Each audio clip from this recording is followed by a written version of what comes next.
سر سید احمد خان نہ کسی باقاعدہ ادبی گھرانے سے تعلق رکھتے تھے، نہ ہی کسی مضمون میں ہم یہ محسوس کرتے ہیں کہ کسی بھی کتاب میں یہ محسوس کرتے ہیں کہ سر سید احمد خان ادب برائے ادب تخلیق کرنے خواہش مند ہوئے۔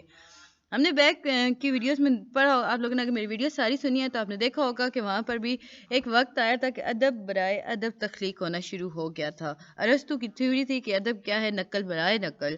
سر سید احمد خان کے ہم دیکھتے ہیں تو کہیں بھی ایسا نہیں تھا کہ ادب برائے ادب تھا، بلکہ وہ اپنی قوم کی اصلاح چاہتے تھے۔ جب انہوں نے عملی زندگی میں قدم رکھا 1838 میں تو تب انہیں اس وقت ہی یہ احساس ہو گیا تھا کہ یہ قوم زبوں حالی کا شکار ہے۔ یہ قوم روبہ زوال نہیں بلکہ زوال پا چکی ہے۔ روبہ و زوال نہیں مطلب وہ زوال کی طرف گامزن نہیں بلکہ زوال پا چکی ہے۔ 1857 کی جنگ کا ہنگامہ ہوا، اس کے بعد کیا ہوا تمام تاریخ کی کتابوں میں پاکستان کے حوالے سے لکھی گئی ہیں۔ کوئی بھی ایسی تاریخ کہ جس میں مسلمان ان کا تذکرہ ملتا ہے، اس میں دفتر اس بات پر سیاہ کیے جا چکے ہیں کہ اس وقت مسلمانوں کی کیا حالت تھی، یعنی مسلمانوں کی حالت بہت خراب تھی۔ جی آج ہم اگر پڑھ رہے ہیں نا علم و تعلیم پڑھ رہے ہیں تو سر سید احمد خان تعلیمی خدمات بغیر نصاب مکمل نہیں تھا۔ اب ہم دیکھتے ہیں جی، جب سر سید احمد خان نے کتابیں لکھنا شروع کیں تو یہ وہ دور تھا جب مسلمانوں کے حق میں آواز اٹھانا بھی مشکل تھا، بٹ سر سید نے ایک قدم بڑھایا۔ مگر اس وقت جب انہوں نے یہ بات کی تھی نا، یہ بدقسمتی سمجھ لیں کہ بدقسمتی کی بات ہے کہ اس طریقے کے نتیجے جو سر سید احمد خان نے اپنایا تھا نا، وہ سر سید احمد خان کے جنہیں آج ہم نظریہ پاکستان کا بانی بھی کہتے ہیں، آج ہم مملکت خداداد پاکستان کا حقیقی بانی بھی کہتے ہیں، وہ سر سید اس وقت مسلمانوں کے ہاتھوں ہی برے تصور کیے جانے لگے۔ مسلمان ان پر تنقید کی، انہیں حرف تنقید بنایا، ان پر طعن و تشنیع کی۔ کیوں کی تھی جی؟ کیونکہ مسلمانوں نے یہ تصور کر لیا تھا کہ شاید سر سید احمد خان انگریزوں کے ہرکارے بن گئے۔ اب سر سید نے کیا کیا تھا، ہم لوگوں نے پیچھے ڈیٹیل میں پڑھا کہ انہوں نے کہا تھا کہ مسلمانوں کو اپنے ماضی کو بھول کر آگے بڑھنا ہوگا، انہیں انگریزوں کی تعلیم حاصل کرنی ہوگی تاکہ وہ ترقی کر سکے۔ بٹ اس وقت جو مسلمان تھے ان کے نزدیک تھا کہ یہ تو سر سید احمد خان ایجنٹ ہیں انگریزوں کے، وہ مسلمانوں کو ان کے ورثے سے اصلاح کی روایت سے دور کرنا چاہتے ہیں، اس لیے وہ ان کی نہیں کر سکے، ان پر تنقید کیا کرتے تھے، حالانکہ سر سید چاہتے تھے کہ مسلمان ترقی کریں۔ اب سر سید جو تھے نا، انہوں نے کافی کوششیں کی جس کی وجہ سے انگریزوں میں مسلمانوں کے لیے جو پائی جانی نفرت تھی وہ کچھ کم ہو گئی۔ اب انہوں نے ایک رسالہ جاری کیا تھا جس کا نام تھا اسباب بغاوت ہند۔ اس رسالے میں انہوں نے ہر اسباب کا ذکر کیا جس کی وجہ سے یہ بغاوت ہند 1857 کا ہنگامہ ہوا تھا، جسے غالب نے غدر کہا تھا۔ تو اس میں انہیں پتہ چلا کہ انگریزوں کو پتہ چلا جی اس میں تو ہندوؤں کا بھی شمار ہے، ہندوؤں کا کام بھی ہے، سو وہ مسلمانوں سے کم نفرت کرنے لگے اور ہندوؤں پر اندر اعتماد ختم ہونا شروع ہوا انگریزوں کا۔ یوں سمجھ لیں کہ سر سید احمد خان کا یہ کام مسلمانوں کی راہ ہموار کرنے کی طرف پہلی قدم تھا یا پہلی سیڑھی تھی۔ اب غازی پور میں سر سید نے ایک مدرسہ قائم کیا، پھر مراد آباد میں مدرسہ قائم کیا، اس کے بعد سائنٹیفک سوسائٹی کا قیام عمل میں آیا۔ پھر ہم نے دیکھا کہ محمدن اینگلو اورینٹل اسکول مرز وجود میں آیا۔ انگلش اسکول کا نام تھا محمدن اینگلو اورینٹل اسکول مرز وجود میں آیا۔ بعد ازاں وہیں اسکول کالج بنا اور پھر وفات کے بعد اسی کالج کو یونیورسٹی کا درجہ دیا گیا۔ مسلم یونیورسٹی آف علی گڑھ نے دراصل پاکستان کی تحریک میں تحریک پاکستان میں ناقابل فراموش ادا کیا کردار، اور سر سید احمد خان نے تعلیمی خدمات مسلمانوں کی وقف کی تھیں۔ اگر صحافتی خدمات کی بات کی جائے تو تہذیب الاخلاق، علی گڑھ انسٹیٹیوٹ گزر اس کی بہترین مثالیں ہیں۔ اب اس میں جو مضامین تھے نا، ان مضامین نے نا صحافت کو ایک نیا راستہ دکھایا تھا، ایک ایسا راستہ جس میں وسعت پذیرائی کے امکانات تھے، جس میں مسلمان صحافیوں پر یہ واضح کیا کہ انہیں کس طریقہ کار سے، کس اسلوب سے اپنا کام جاری کرنا چاہیے۔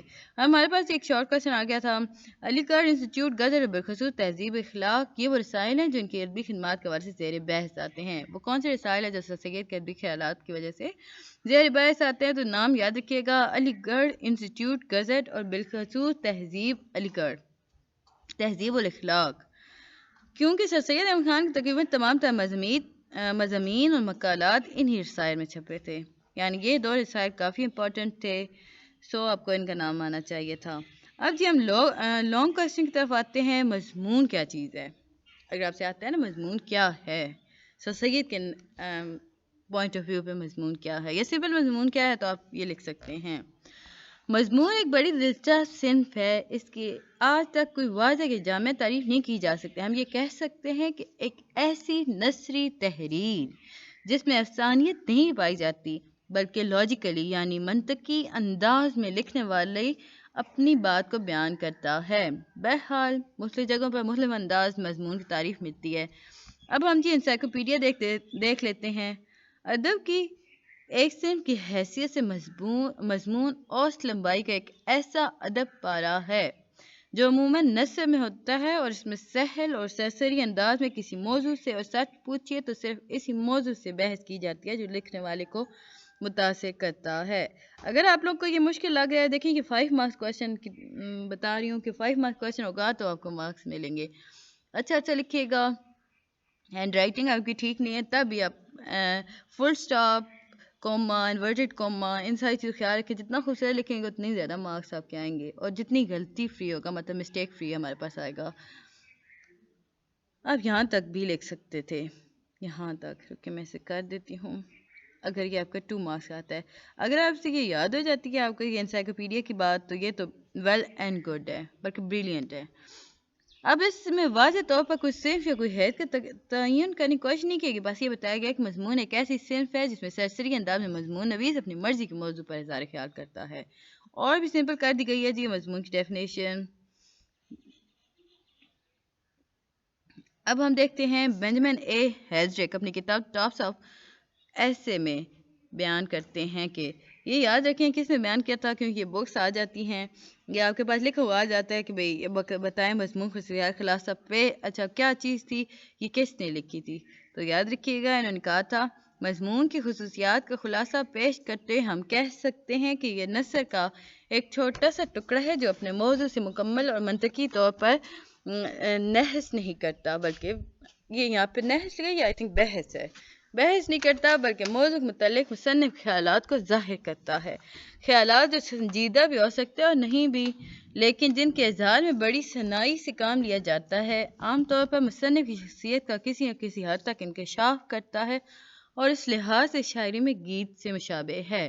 اگر بس کوشچن آ سکتا تھا جی شاعری میں گیت سے مشابہ ہے مضمون، تو کس نے کہا تھا، تو یاد رکھے گا بینجامن اے ہیڈرک نے اپنی کتاب ٹاپس آف ایسے میں کہا تھا۔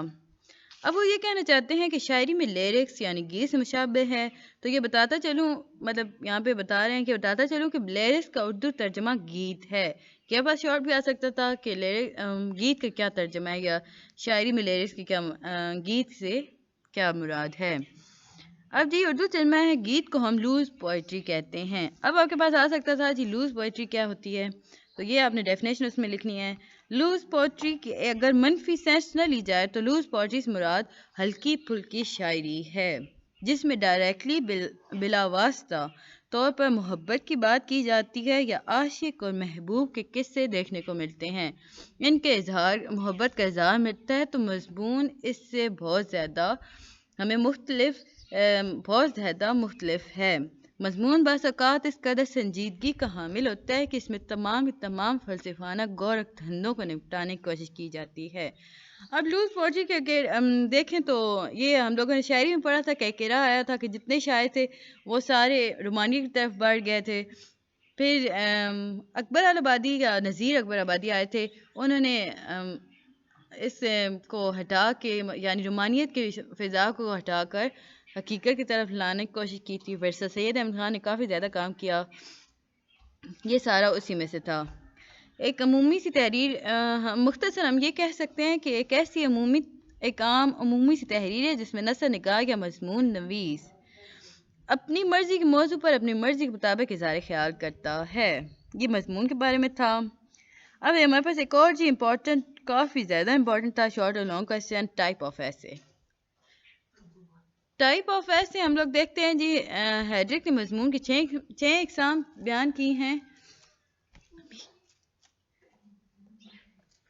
مضمون کے اقسام ہیں جی ہمارے پاس شخصی مضمون، بیانیہ مضمون، کرداری خاکہ، مضمون تنقیدی، کرداری خاکہ یا مضمون تنقیدی، مضمون ادارتی، مضمون مفکرانہ، مضمون ادارتی مضمون۔ اب ہم تھوڑا سے دیکھ لیتے ہیں شخصی کیا ہوتا ہے، یہ ساری شارٹ ہمارے پاس آ سکتے تھے۔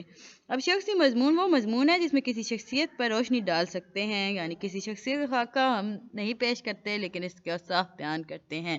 یہ آپ کے شارٹ میں بن رہے تھے 2 مارکس کے، اگر 5 میں آتے ہیں تو آپ کو یہ سارا لکھنا ہوگا۔ بیانیہ مضمون کیا ہوتے ہیں جی؟ بیانیہ مضمون وہ مضمون ہوتا ہے جسے خاص موضوع پر ہلکے پھلکے انداز میں کسی بحث و تمیز کے بغیر اپنے خیالات کا اظہار کرتے ہیں۔ اب کرداری خاکہ یا کرداری مضمون اس مضمون کو کہتے ہیں جس میں مضمون نویسی کسی شخصیت کا سراپا پیش کرتا ہے، مضمون نویس جو ہوتا ہے نا وہ کسی شخصیت کا سراپا پیش کرتا ہے، اس کی کرداری خصوصیات پر روشنی ڈالتا ہے اور اس کا مکمل خاکہ وہ اتنا زیادہ ہے تو اس کی بیان کرتا ہے کہ اس کا مکمل خاکہ ہمارے ذہن میں آ جاتا ہے۔ اب تنقیدی مضمون کیا ہوتا ہے جی؟ وہ مضمون جس میں بات کا کسی موضوع کا تجزیہ کیا جاتا ہے، یعنی اس کے مصائب و محاسن و مصائب پہ روشنی ڈالی جاتی ہے، اس کی تشریح و تذیع کی جاتی ہے، اس پہ وضاحت ہو سکتی ہے۔ توضیح و تشریح وضاحت یعنی اس کو آسان الفاظ میں پیش کرنا، کسی مشکل موضوع کو آسان روی سے بیان کرنا تنقیدی مضمون کہلاتا ہے۔ ہم جی ادارتی مضمون دیکھ لیتے ہیں۔ ٹپیکل صحافتی چیز ہوتی ہے جس میں ایک اداریہ لکھا جاتا ہے، اور ہم دیکھتے ہیں کہ یا آپ بھی جانتے ہیں کہ اخبارات کے شروع میں ہی اداریہ ہوتا ہے جسے مدیر اخبار کا اپنے خیالات کا اظہار کرتا ہے، اسے ہم ادارتی مضمون کہتے ہیں۔ مفکرانہ مضمون یہ وہ مضمون ہے جس میں فلسفہ حیات سے بات کی ہوتی ہے، جس میں فلسفے کے گوہر دھندے سمیٹنے یا نپٹانے کی کوشش کی جاتی ہے۔ یاد رکھیں مفکرانہ مضمون بہت خاص سے گہرے نوعیت کے ہوتے ہیں، انہیں سمجھنا اتنا آسان نہیں ہوتا، اس کی دلچسپی اس موضوع سے نہ ہو پڑنے مگر اتنا مشکل ہو جاتا ہے، اگر کسی انسان کو اس میں دلچسپی نہیں ہے تو وہ اسے سمجھ ہی نہیں سکتا۔ اب جی ہم دیکھ لیتے ہیں ایک اور ہمارے پاس مضمون تھا سائنسی مضمون۔ یہ سارے امپورٹنٹ تھے آپ کے پاس، لانگ بھی اور شارٹ بھی آپ کے پاس آ سکتے ہیں۔ سائنسی مضمون بیان کریں یا یہ سارے ٹائپس آف ایسے بتائیں تو آپ یہ سارا لکھ سکتے ہیں۔ وہ مضمون جس میں خاص طور پر سائنس سے بات کی جاتی ہے۔ تاریخی مضمون نام سے پتہ چل رہا ہے جس میں تاریخ کے واقعات کے کسی حصے پر روشنی ڈالی جاتی ہے۔ اب ہمارے پاس ایک اور مضمون آتے ہیں جس میں مثال طور پر روداد کے مضمون ہوتے ہیں نا، جس میں مثال طور پر روداد جس میں کسی واقعے کی رپورٹنگ کی جاتی ہے، کسی واقعے کو آنکھوں دیکھا حال بیان کیا جاتا ہے۔ اسلوبیات نویسی اسلوب کی خصوصیات کی طرف تو سید نے تمام ان اقسام کے حوالے سے مضمون لکھے ہیں جن کا تذکرہ ہم نے ابھی کیا تھا۔ ہمیں شخصی مضامین بھی مل جاتے ہیں، بیانیہ مضامین بھی ہیں اور مفکرانہ مضامین بھی ہیں۔ اب جی ہمارے پاس لانگ کویشچن ایک بن رہا تھا، اسے میں آپ کو ساتھ ساتھ بتاتی جاؤں گی کہ سر سید احمد خان کے مضمون نویسی کی سب سے بڑی اور پہلی خصوصیت ان کی سادگی اور سلاست ہے۔ اگر آپ کے پاس لانگ کویشچن آتا ہے سر سید کی خصوصیات لکھیں تو یہ لکھتے جائیے گا، میں آپ کو بتاتی جاؤں گی۔ پہلی ہمارے پاس آگے جن کی سادگی اور سلاست۔ اب اگر ہم کہیں کہ سر سید احمد خان بہت ادبی جانچ پھٹک یا یوں کہہ لیجیے ادبی زیبائش آرائش کے قائل نہیں تھے، تو وہ اپنا مدعا بیان کرنا چاہتے تھے۔ وہ شخص جو مقصد کی بات کرنا چاہتا ہو وہ ضروری نہیں ہوتا کہ اس کی تحریک اس قدر خوبصورت ہے، بس وہ جو سمپل بات ہوتی ہیں وہ کہتے ہیں۔ اب ہمارے پاس دوسری آ جاتی ہے جی خصوصیت مضمون کی، ان کی دوسری خصوصیت تھی جی قدیم الفاظ کا استعمال۔ ہمارے پاس تھا، ہم لوگوں نے جب ڈیٹیل میں سید احمد خان کو پڑھا تھا، آپ لوگوں کو شعر یاد ہونے چاہیے تو آپ یہاں پہ اشعار بھی یوز کر سکتے ہیں۔ اشعار کریں گے تو آپ کو مارکس زیادہ ہو جائیں گے، نہیں کریں گے تو مطلب اگر 10 سے آپ کے 5 مارکس آ رہے ہیں تو 5 آئیں گے، اشعار کریں گے تو 7 8 تک آ سکتے ہیں۔ اپنی ڈکٹیشن صحیح رکھیے گا، ہو جائے گا آپ کو۔ اب مثال کے طور پر ہم دیکھ لیتے ہیں، مثالیں لازمی دیجیے گا۔ آوے، جاوے یا اس طرح کے پرانے الفاظ جو کہ بعد ازاں آوے چینج ہو کے ہو جاتا ہے جی آئے میں، جاوے چینج ہو کے چلا جاتا ہے اردو میں جائے میں، اس طرح تئیں یعنی اپنے آپ سے بدل چکا ہے۔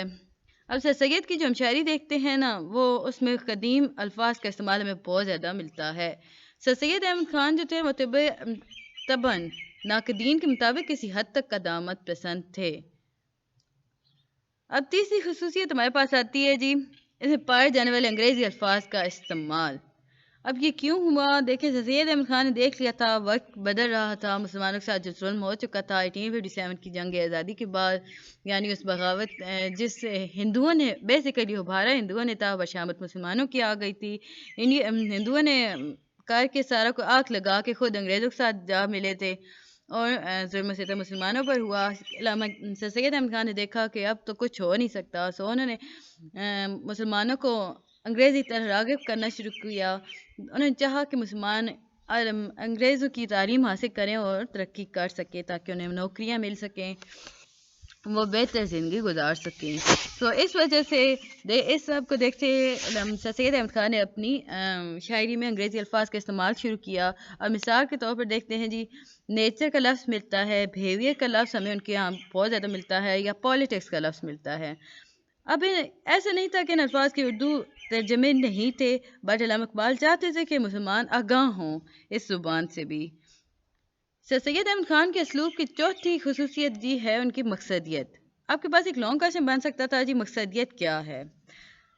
ہم نے پیچھے بھی اسے کافی ڈیٹیل میں دیکھا تھا، بٹ یہاں پہ ایک اور ہم دیکھ لیتے ہیں. مقصدیت سے یا ریوائز کر لیتے ہیں، چیز وہی ہے، بس آگے پیچھے الفاظ کر دیے گئے ہیں. مقصدیت سے مراد ایسا ادب تخلیق کرنا جس میں ہم مقصد کو پیش نظر رکھیں، جس کا مقصد ادب برائے ادب نہ ہو. یاد رکھیے گا، یہ ارسطو نے تھیوری دی تھی کہ ادب برائے ادب یعنی ادب نقل ہے، جس کا مقصد محض طبع احساس کی تسکین نہ ہو. یعنی ہم اس لیے ادب تخلیق نہ کریں کہ ہم لوگوں کو خوش کرنا چاہتے ہیں، ہم لوگوں کی طبیعتوں پر حسن و جمیلاتی احساس پیدا کرنا چاہتے ہیں، بلکہ اگر یہ 5 مارکس کا آتا ہے تو یہ پیچھے ڈیٹیل لکھیے گا، ورنہ یہاں سے لکھیے گا. اگر 2 مارکس کا آتا ہے تو مقصدیت سے مراد یہ ہے کہ تحریر میں کوئی نہ کوئی بات ایسی ہو، کوئی نہ کوئی موضوع ایسا ہو جس سے کسی کو فائدہ حاصل ہو سکے، جس کا کوئی مقصد ہو. اب ہم دیکھتے ہیں جی سر سید احمد خان کے جو بہت زیادہ مضامین تھے ان میں کافی زیادہ مقصدیت پائی جاتی تھی. مثال کے طور پر دیکھ سکتے ہیں حب ایمان، حب انسانی. پھر اسی طرح جی ان کے ایک مضامین تھا اپنی مدد آپ، یا غیر مذہب کے پیشواؤں کا ہم کو ادب کرنا چاہیے، یا انسان کے خیالات. یہ وہ مضامین ہیں جس میں سر سید مختلف انداز میں مختلف انواع مقاصد کا حصول چاہتے تھے. جیسے حب ایمانی اور حب انسانی نام ہی ظاہر ہوتا ہے کہ ایمان سے محبت، انسان سے محبت کی بات کر رہے ہیں. وہ اس بات کا پرچار کرنا چاہتے ہیں کہ دراصل انسان سے اگر ہم محبت کریں گے تو ہمارا ایمان بذات خود مضبوط ہو جائے گا. سر سید کے مضمون کی جو اگلی خصوصیت دیکھ لیتے ہیں، قوم اور معاشرت کی اصلاح. اب نوٹ بک اپنے پاس رکھا کریں، جو میں خصوصیات بتاتی جا رہی ہوں انہیں آپ انڈر لائن کر کے لکھتے جایا کریں تو آسان ہو جاتا ہے. سر سید احمد خان اپنے مضمون کے ذریعے قوم اور معاشرے کی اصلاح چاہتے تھے. وہ اس دور مضمون نویسی کر تھے جب قوم کو ہر حوالے سے خواہ تہذیبی حوالے جات کی بات ہو، ثقافتی حوالے جات کی بات ہو، سیاسی یا تاریخی حوالے کی بات ہو، اپنے رویوں کی بات ہو، تو ہم کو اصلاح کی ضرورت تھی. تو اس چنانچہ سر سید احمد خان نے اس پہلو کو اٹھایا. اب مثال کے طور پر ان کیا لکھا تھا، بکس مضامین جو لکھے تھے، ایک مذہب اور معاشرت، رسم و رواج کی پابندی کے نقصانات. اب مسلمان جو تھے نا، انہوں نے جب یہ بغاوت کی انہیں نقصان بھی کافی ہوا، بٹ کچھ اس طرح ہوا کہ کچھ بیچ میں ایسے اب میں انہیں شیطانی عناصر تو کہہ نہیں سکتی، بٹ کچھ لوگ ایسے تھے جو کن ذہن تھے، جن کے نزدیک اپنی روایت اور رواجوں کو ایک حد سے زیادہ اپنانا. اوکے گائز، میری لیکچر آئی تھنک اس کی ختم ہو گئی ہے بیٹری. ملتے ہیں جی نیکسٹ ویڈیو میں، تب تک کے لیے اللہ حافظ.